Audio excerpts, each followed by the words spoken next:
Close your eyes and you will find that you've arrived in Frightenstein. Perhaps the Count will find a way to make his monster work today. For if he solves this monster mania, he can return to Transylvania. So welcome where the sun won't shine, to the castle of Count Frightenstein.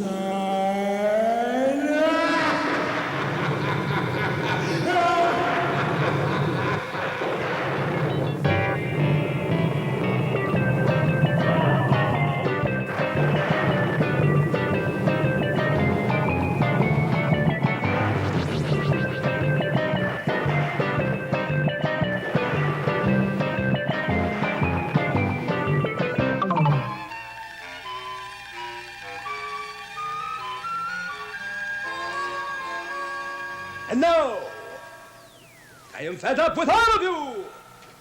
And you will either grow or go. Sticking together, eh? You will learn. It is time.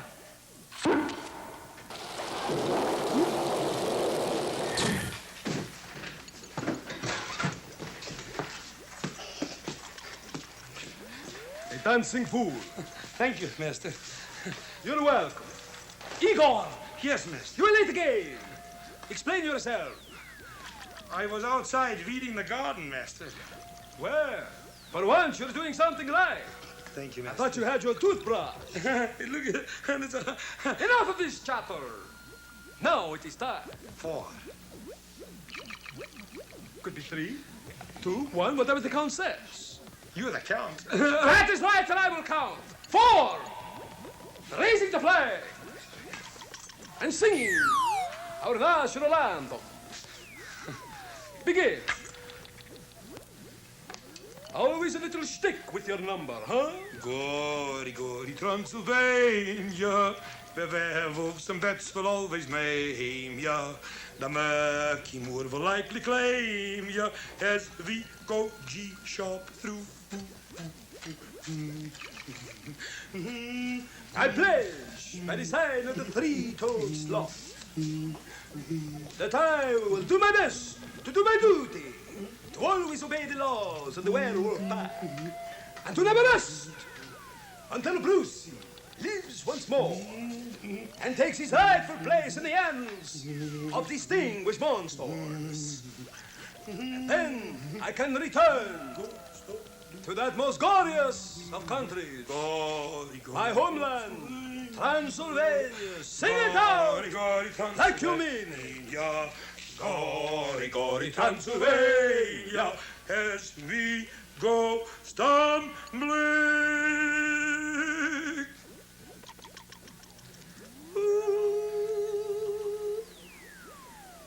Ah, master. Ah, I know, master. I know. My cake. Words escape me. Again. Again. Again. Again.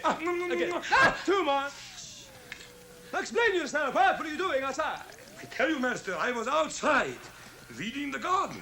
You were weeding the garden. Yes, master, certainly. Well, did you do a good job? Certainly, master. I made sure that all the weeds were watered, and they all look so beautiful. And then I got rid of all those messy, ugly flowers. Is there any chance of you following along with them?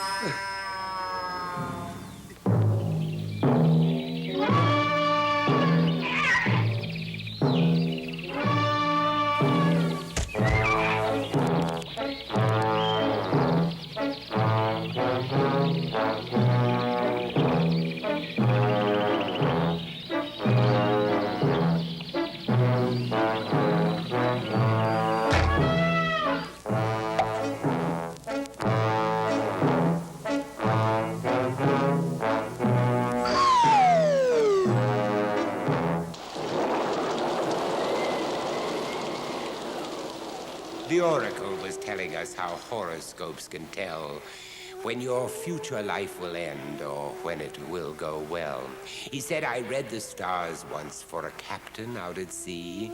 They said he'd lose some money, and he did when he paid me. Another time, a man came by and asked what was in store. I said, the stars say bad luck's due within an hour or more. 3 years, 2 months, right to that day, my prophecy transpired. The man came late to work that day and found that he was fired.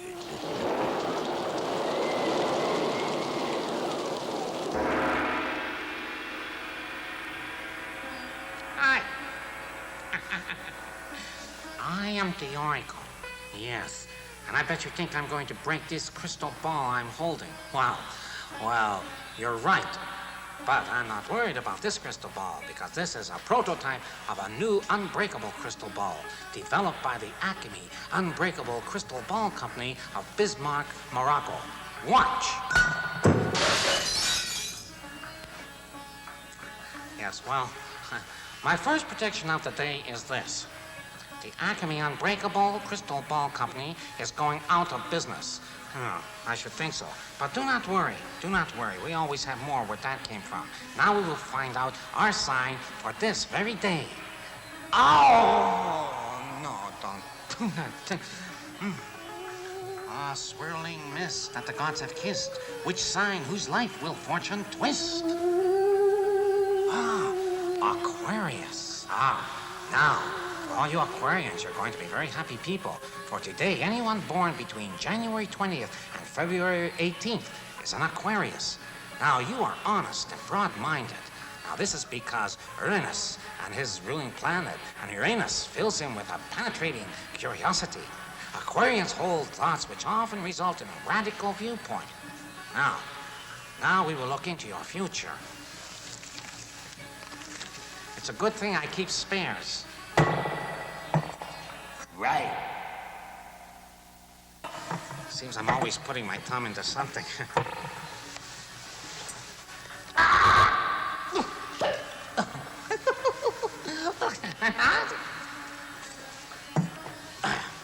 Magic crystal ball. Tell me now. Tell me all. Ah, yes. All right, Aquarius, keep your nose to the grindstone. That's right. You're light under a bushel basket, and the life you save may be worth 2 in the bush. Keep that in mind, Aquarius. That's very important. And now, I appreciate the letters you send me, and I will now answer another one of them. I'm glad you take the time to talk to the Oracle. I'd like to talk to you. Dear Oracle, how can you tell if a person is a vampire? Heavy stuff. Is there any way of keeping a vampire away? Perhaps you should ask the Count that. But I will tell you, a vampire comes out only at night and sleeps through the day. But so do a lot of people I know, so there's no way of telling if a person is a vampire. I guess not. But the way to keep a vampire out of your home is by hanging garlic over your windows, doors, and bed. As a matter of fact, if you want to get rid of a lot of people, hang the... Never mind that. I was only kidding. Now, the only way of escaping that... let's see now. The only way of escaping that awful noise is by wearing some garlic around your neck, too. And you know the noise I mean, the one that's going to come up. I knew it! I knew I could hear his footsteps. Oh, look to the stars. Look to the stars. Oh. My poodle is a Virgo. Do you think he'll be lucky in love? We'll be back soon. Maybe.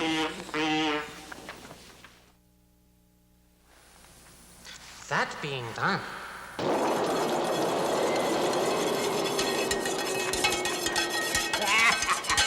Griselda thought that she would make a pan of chocolate fudge, but what she ended up with was a pan of chocolate sludge. She got her squares of chocolates and placed them in the tray, then put them on the stove to melt, then left and went away.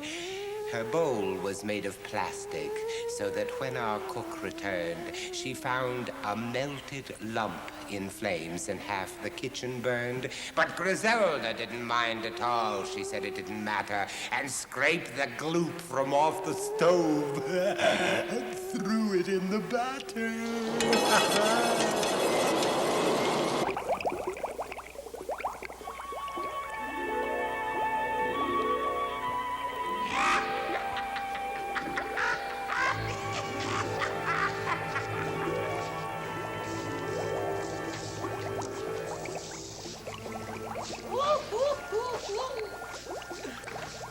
Hi.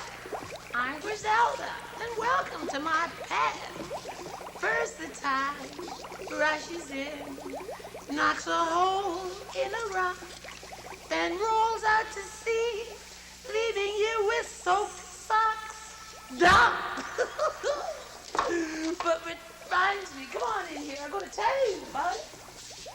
Today, we're going to make dum-dum dumpling delight. You'll love it. Now, the first ingredient will be the good old faithful flour. Wow, love it. I'm dreaming of a white Christmas. You agree? And then we're going to add a little of the old cocoa, which is already pre-mixed because they give me such a short time to work here. Then we're going to have some purple water. There we go. Oh, that looks good.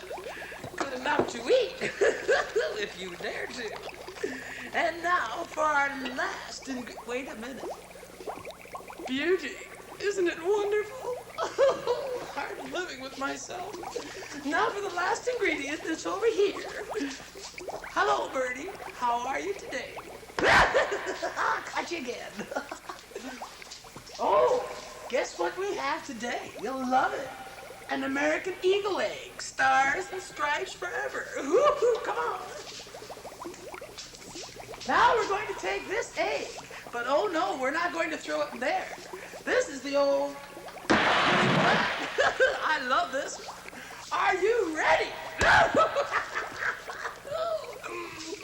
It's looking good. And now, let's get ready for the old cauldron. Here we go.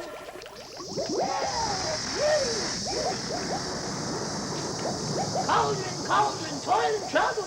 Cauldron boil and cauldron bubble. Time for taster.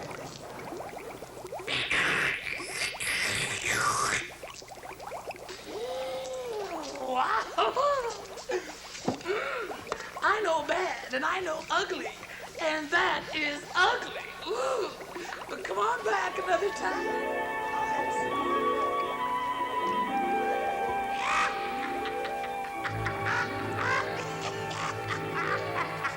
They've really got to be kidding. 1 lump or 2, madam?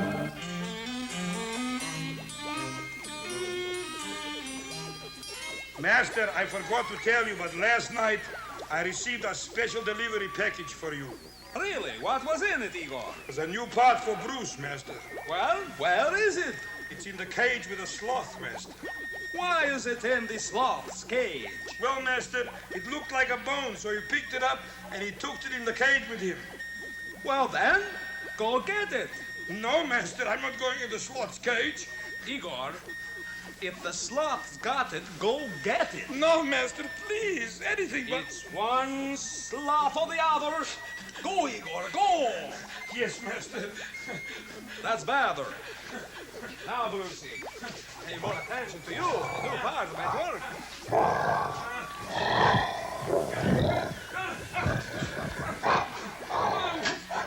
Ah, thank you, Igor. Yes. Well, now, to continue on. Now, pass me that bottle of serum over there, Igor. Which bottle serum, Master? The wine that's in the Cola bottle. Master, I drank it this afternoon. I came in early and I was thirsty, so I drank it all up. You drank that serum? Yes, master. But that's a serum I was going to use on Brucey that would give him a human reaction. Yes, master. Yes. How are you going to do it, master?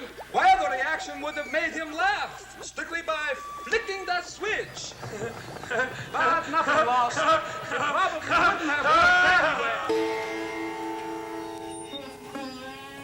It is written that he who would do what he does doesn't do what he wouldn't, depending.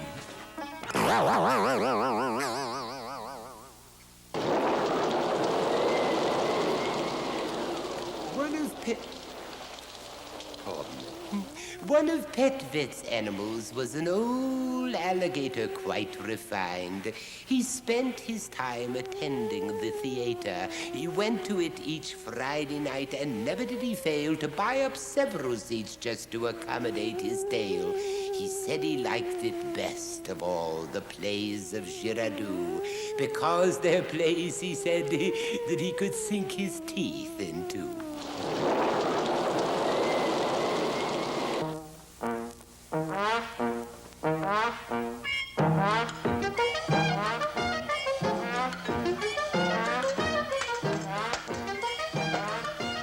Where's Dr. Petvet?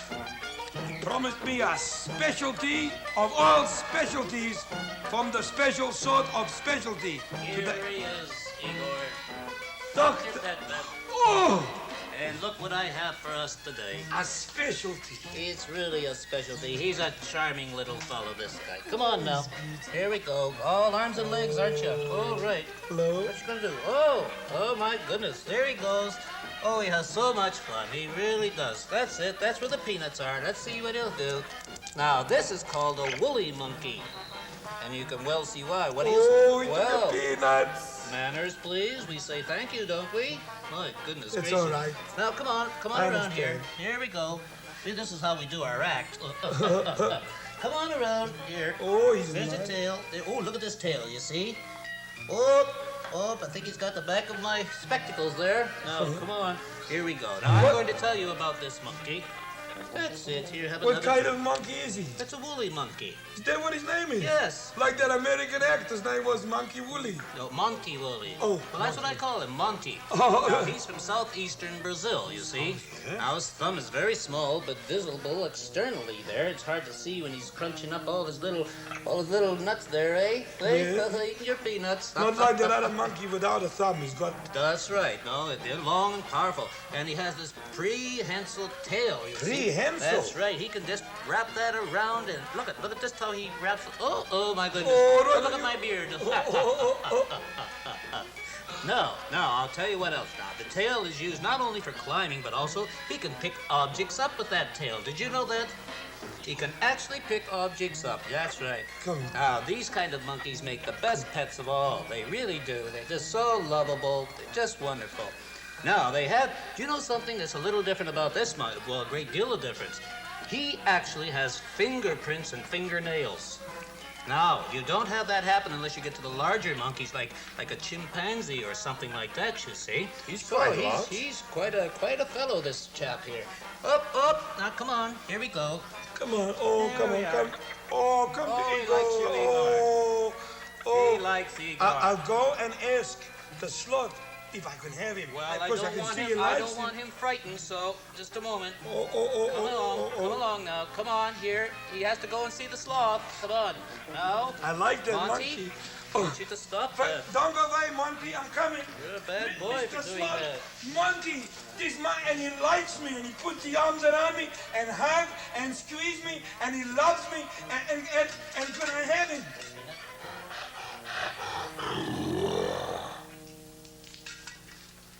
Well, what was the result this time? He said no. I guess so. Well, all right. Dr. Petvet has to go, but just remember, Let me pets just say goodbye. are friends. Say goodbye. Goodbye, monkey. Yes, Goodbye, goodbye. monkey. All right, Igor. Come See on, you let's do soon. it again. Goodbye. Dr. Pepper, bye. I'm right back now. Here.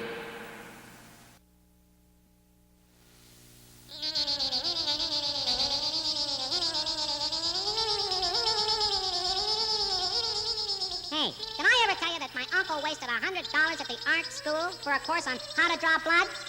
You get it? Draw? Blood? Definitely not funny.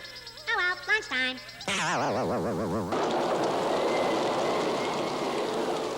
An electric magnet came today, delivered in the post.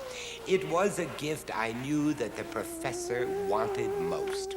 Unwrapping it, he nearly cried. He loved that present so. But when he turned his magnet on, the darn thing didn't go. He said, well, we'll just recircuit its transformer switching junction. But nothing we could do would get that blasted thing to function. 2 hours later, he looked up defeated with chagrin and said, oh no, forgive me, I forgot to plug it in.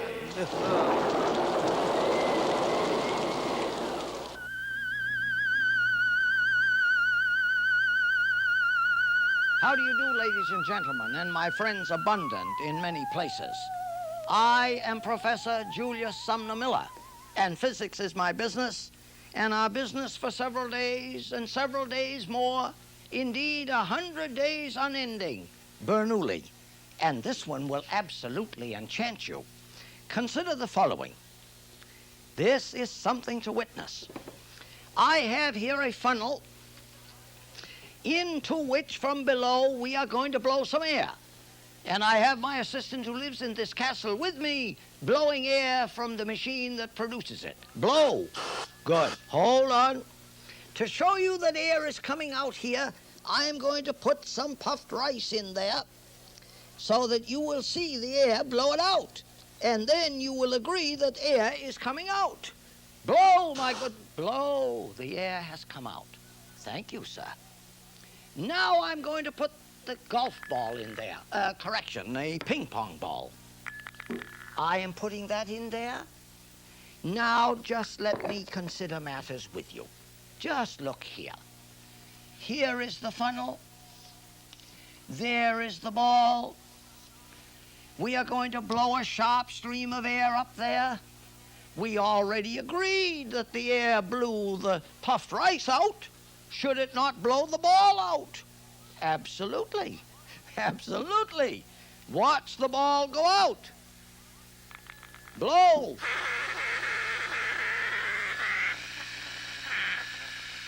Thank you, sir. Let me make a commentary about that. The ball did not go out. And so we may word this, characterize this, phrase this, describe this as the ball that did not blow out. Like in Sherlock Holmes, the dog which did not bark in the night. You know, the professor is almost as smart as I am. Not quite. Now, why didn't it blow out? Because the ball doesn't fit too well at the walls of the funnel. These are narrow constrictions. The air moves at a high velocity. The pressure is reduced, and the atmosphere holds it in. But then how about it when we turn the funnel upside down? Well, that's better still, isn't it? The ball didn't fall out. Sure, high velocity here and here, low pressure there and there, and the atmosphere held it up. I say Bernoulli is incredible. Absolutely incredible. Now, if we have air enough for further evidence, let me take a golf ball. See what I can do with it. If we have enough blow of the air, I can do amazing things with it. Let's try it.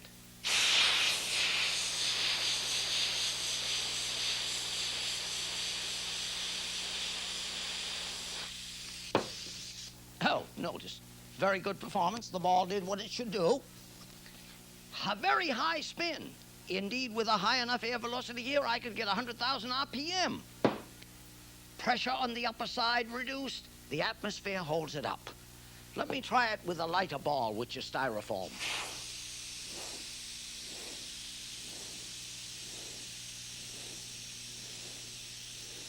That's quite off the vertical, and the ball is spinning very fast. Yes. And I think the Bernoulli should be applauded. And finally, I want to show you how to throw a curve. And as my students often say, Professor, you've been throwing curves all the term.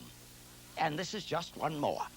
I grasp the ball like this, throw it that way, so it is spinning so, leaving my fingers, and the spin this way makes it go that way. I am throwing one in this castle room. I am throwing one, and it curved so. On oath, I say it did. Finally, because it's pretty to see, I speak again of the beautiful flutter of the flag. Or, more majestically perhaps, there it is. And why does a flag flutter? Because of the Bernoulli reduction in pressure on one side. Momentarily the atmosphere pushes it, and so it successively goes the length of the flag. This is wonderful to see, and I thank you for watching. So let me tell you about the one. Now you bet it.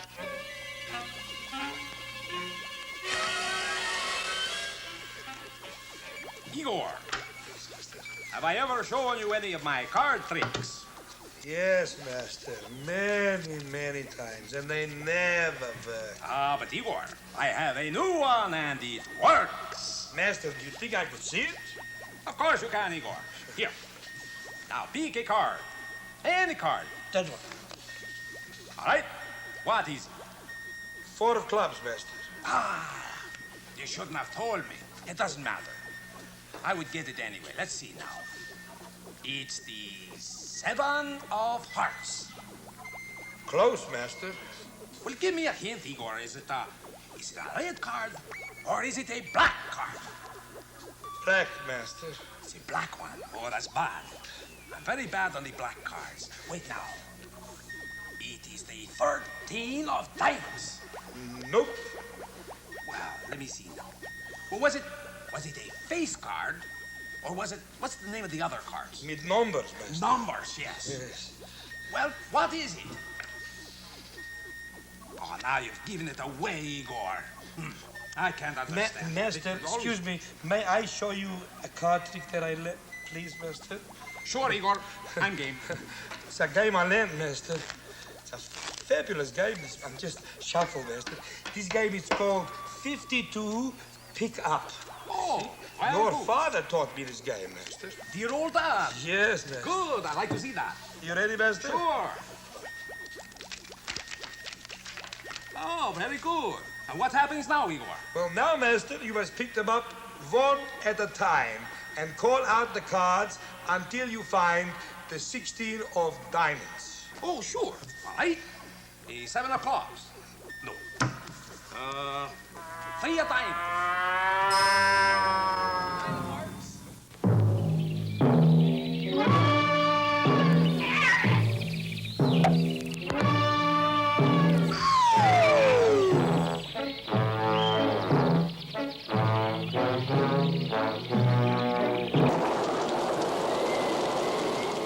I asked the old librarian what good there is in books. Each time I say a thing like that, he gives me funny looks. He said, "My boy, a book is like a box of hidden treasure. The things I find inside them are the things that give me pleasure. Why, just the other day I found a thing I think's quite fine. An old $100 bill on page 689.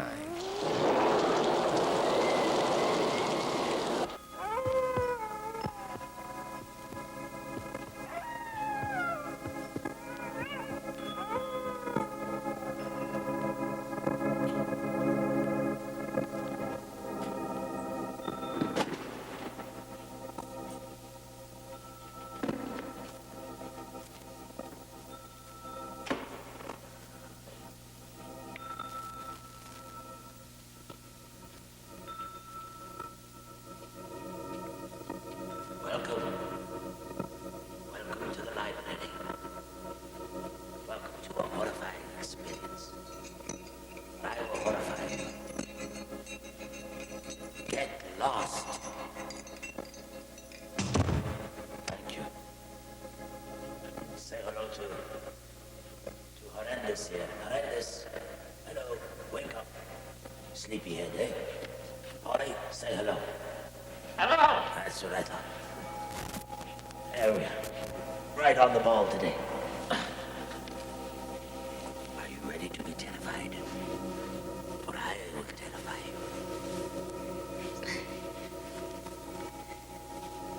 And now, our story for today, entitled Plum Pudding.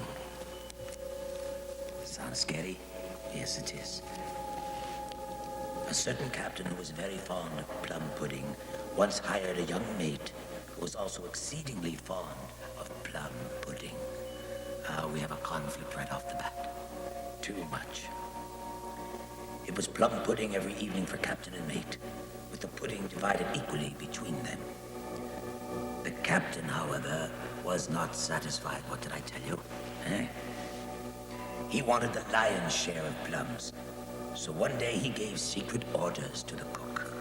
And from that day on, the captain's half of the pudding was stuffed with plums, while the mate could scarcely find one in his. Oh, skullduggery. The mate was a smart lad. He put two and two together, came up with the right answer, and one fine morning offered the cook a handsome bribe. Good, good. Thereafter, it was the mate who got the long end of the stick, or rather, the plum end of the pudding. Clever chap. This went on for some time until one evening at supper, when the captain could no longer put up with the situation. He knew that when the plum pudding was brought in, it would be set down on a table with the plum end facing the mate. What to do? What to do? The captain thought and thought, and just as the plum pudding was put down, he got an idea. He picked up the dish as if to examine the pattern on the china, carefully turning it round and round until the plum end of the pudding was in front of him. Oh, you clever rascal. Would you believe it, he said to the mate. This looks like an ordinary dish, and yet it cost me $10. The captain shook his head ruefully and picked up his knife. But before he could cut into the pudding, the mate spoke up. I thought he would. Here, let me look. Let me look at it, he said, holding out his hands, into which the captain reluctantly placed the dish. The mate examined it from every angle, this and that, and all the time carefully, very carefully, turning dish round and round until the plum end faced him. Indeed, he said, $10. It's hard to believe, and yet it is a pretty dish. And the mate set the dish down on the table, with the plum end facing him. The captain looked at the mate looked back at the captain grinned, the mate grinned. The captain chuckled, the mate chuckled too.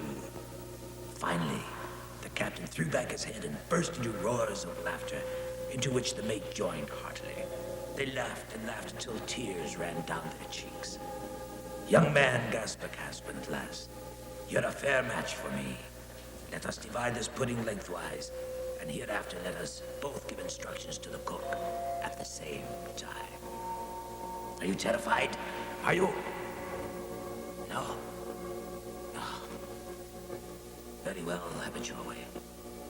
But I grow weary now. Until we meet again, this is the librarian saying goodbye.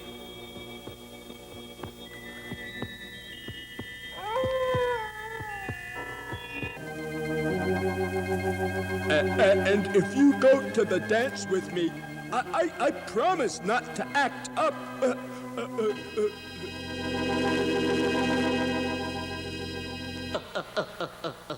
Guess what? A commercial again.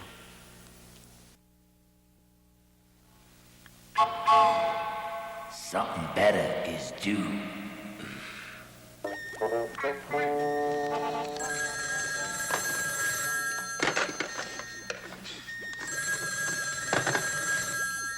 Hello? Hello? My name is Chief Standing George. Oh, hello, Chief. My brother has important message for you. I'll call you back later. Okay. Hello? I am Chief Running George. Oh, Running My George. brother Standing told me to give you a message. What is it? First, I get the code. My nephew has it on other line. Okay. Hello? What is it? You say the code is two. Hello? The code, Chief Running George? You? I got the code achoo. Very well, Greenface. What is it? What is what, Chief? Achoo! Very well, Tubby. My brother, High Chief Standing George, now give you message. But first, let me hear your code one more time. Achoo! Hello? I got the code. Achoo! Oh, Greenface. This Standing George. Actually sitting George at the moment. Yes. I got tired of waiting. Of course. Sound like you got bad cold. Yes. Message is, take 2 aspirin, lie down. You don't feel better when big hand get to Mickey's forehead, you call. Right. Thank you.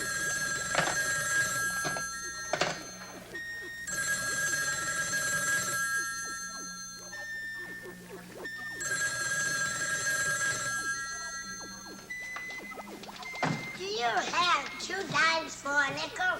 But of course I have 2 dimes for a nickel. Here. Thank you. Got him on that one. Not funny, Count. Not funny. Blah.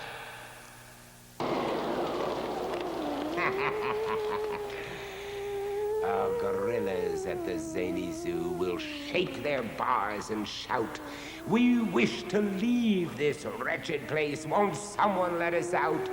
The people stop to have a look at this horrendous sight. They say we've never in our lives seen such display of might. But later in the evenings, when all the people go, Bwana stops beside their cage and thanks them for the show. Booga booga, which means it's Zany Zoo time.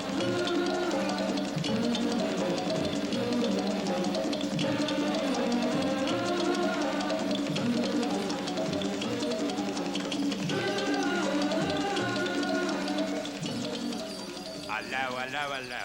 And very nice of you to join me here at Zany Zoo. Yes, that's... Go get him, boy. Oh, my goodness. Are you all tired out now? All right, just relax right there. All right, I'll get you some oats in a minute. My goodness. Oh, it's a busy day today, isn't it? Hello, Bwana Clyde Batty at your service. What's that, madam? You would like to hear a tape measure bird. A tape measure bird. All right, ma'am. Yes, I think I do know how to do it. Right you are. Bye-bye. A tape measure bird. Now, that's been a long time. How does it go now? Lengthwise? That's right, that's a tape measure bird. And very nice too, I thought. Did you like it? Oh, my goodness. Which reminds me. Oh, I'll have to stick around and catch the wolf man. That's right. All right, now let's get to our film for the day, all right? You with me? Here we go, then. All right, filming the mess as usual. Reels on, as usual. And now we just put the switch on, and what are we going to see? Oh, no. Come on, here we go. Right, why, it's an owl. That's a snowy owl. Now, they're found in the tundra of the Old and the New World. Now, they're one of the most powerful of owls. Did you know that? They grow to be 20 to 24 inches, like a large barn owl. But the plumage there, well, it's white, really. Now, they make no nest, but lay eggs in a depression in the ground on a knoll or a hillock that gives a sitting bird a good view of the surrounding country. So they can, look, there he is. That's right.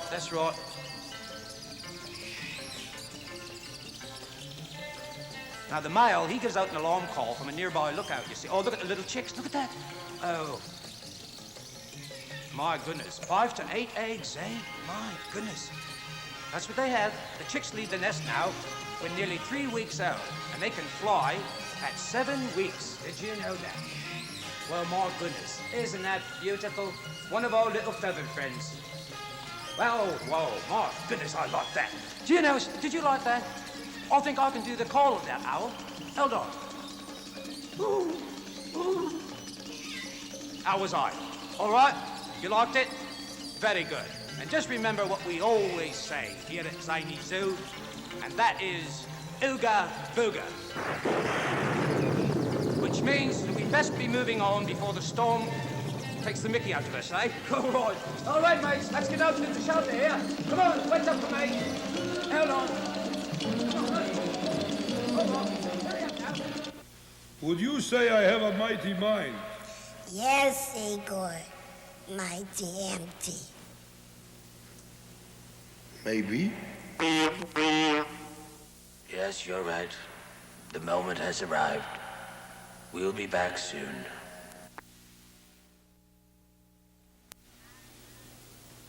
I'm scary.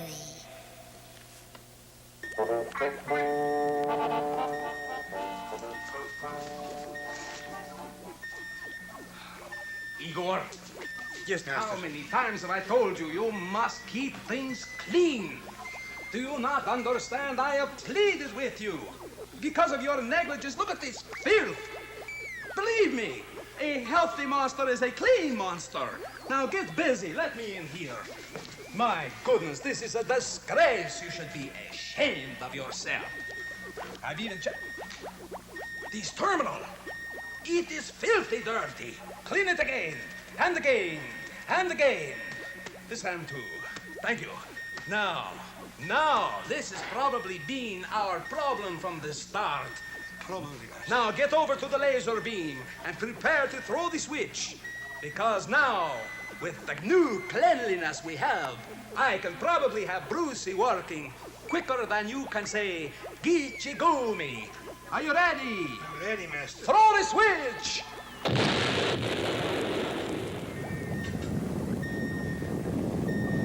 Gichigumi!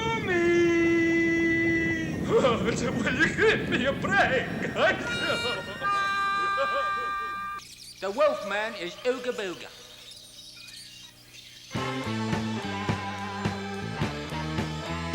I am the Wolfman.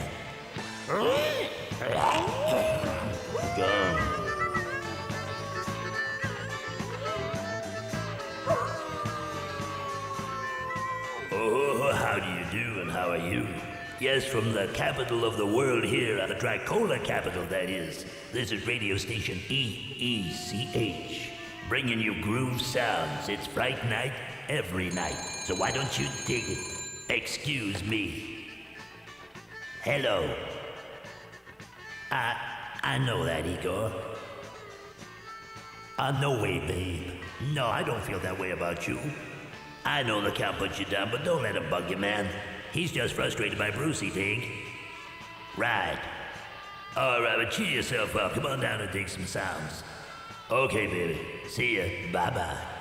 Okay, now we're going to have a real beauty. This is really appropriate for Igor, because it's called I've Been Hurt. Bah, big deal and the Rondelles. So why don't we dig it?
Get it together. Don't forget to write me, and you know who that is.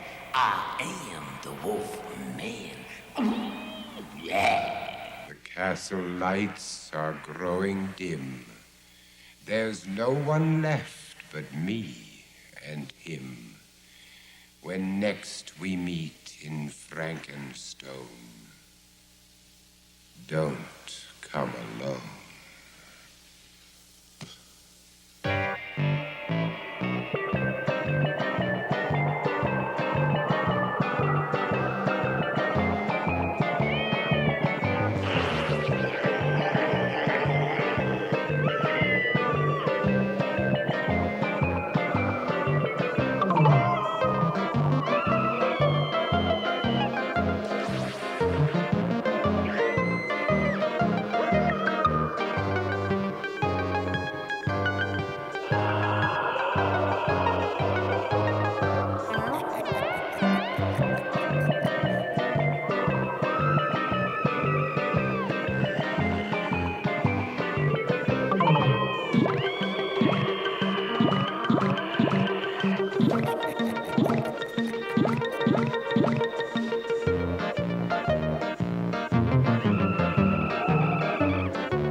Is definitely over, but remember, Ooga Booga.